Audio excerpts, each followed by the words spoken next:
Bonjour Monique Martin. Bonjour. Vous êtes membre du conseil d'administration de la MOPA, trésorière adjointe, et présidente de la section du Doubs. Vous, c'est le concours Nous l'Europe. C'est quoi ce concours? Ce concours Nous l'Europe a été initié par Martin Bruder, qui était président de la section du Bas-Rhin. Et lorsqu'il a décidé de faire autre chose, de faire d'autres opérations, j'ai repris le flambeau, je dirais, et j'essaie de faire fructifier en quelque sorte ce concours. C'est un concours qui est ouvert aux collégiens et lycéens de France, bien entendu, et d'Europe aussi, des États de l'Union européenne pour le moment, et également aux universités et aux classes post-baccalauréat. Et alors, pourquoi créer ce concours? Ce concours était justement fait pour développer la conscience européenne des jeunes, pour les amener à faire connaissance les uns avec les autres, à faire connaissance aussi avec la culture, je dirais, des autres pays, puisque certaines sections, même cette année, ont lancé des opérations avec d'autres établissements de l'étranger, avec Vilnius par exemple, et cette même section va lancer quelque chose aussi avec d'autres pays. Donc ça, c'est quand même très important aussi au niveau développement des relations entre les différents établissements scolaires de l'Union européenne. Alors, est-ce que la MOPA, dans ce concours, avec ce concours, a le soutien des institutions européennes? Oui. Ce ne sont pas vraiment des institutions. Pour commencer, nous avons de très bons rapports avec les maisons de l'Europe. Moi, c'est Bourgogne-Franche-Comté, puisque je travaille en relation étroite avec eux pour ce qui est du traitement des copies aussi, puis pour la diffusion, je dirais, des sujets. Nous faisons les sujets ensemble. Au niveau des jurys, par exemple, le président du jury est le vice-président des maisons de l'Europe en France, finalement, et un membre du jury, le directeur des maisons de l'Europe en Bourgogne-Franche-Comté. Donc c'est très important quand même.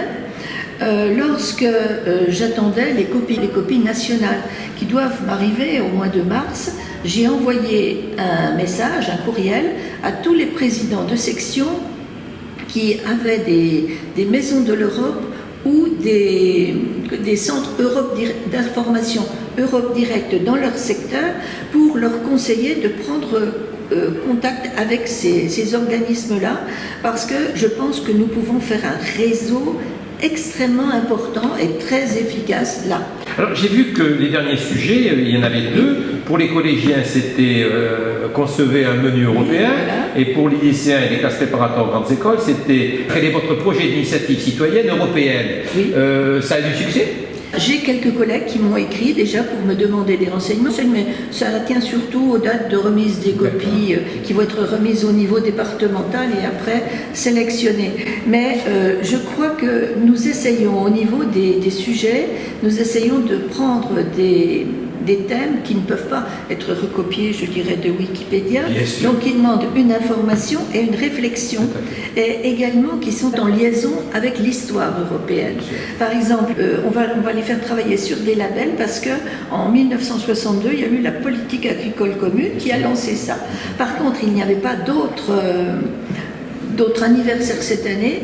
Alors ça, c'est le directeur de la Maison de l'Europe en Bourgogne-Franche-Comté qui lui-même nous a proposé ce projet d'initiative citoyenne européenne qui va certainement donner de très très bonnes idées, de très bonnes suggestions, tant en France que dans les autres États. Sur le précédent concours, quel était le nombre de candidats que vous avez eu?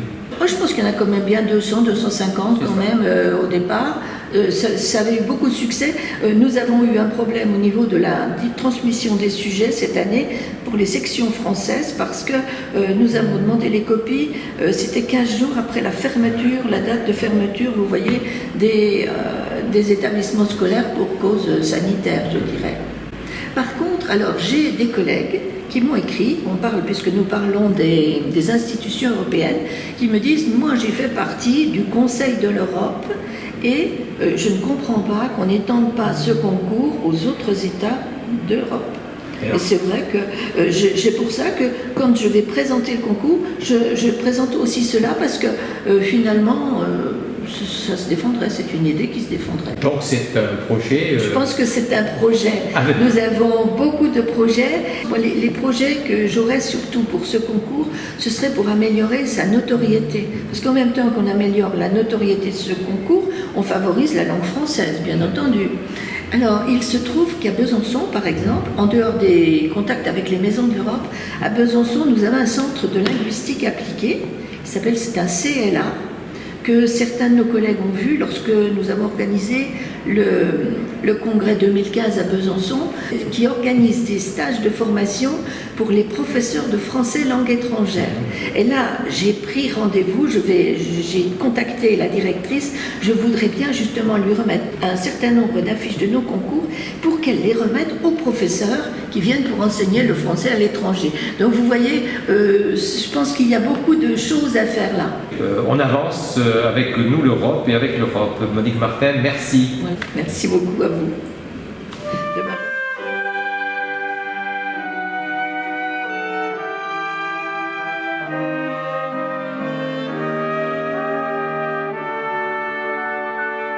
Le ciel bleu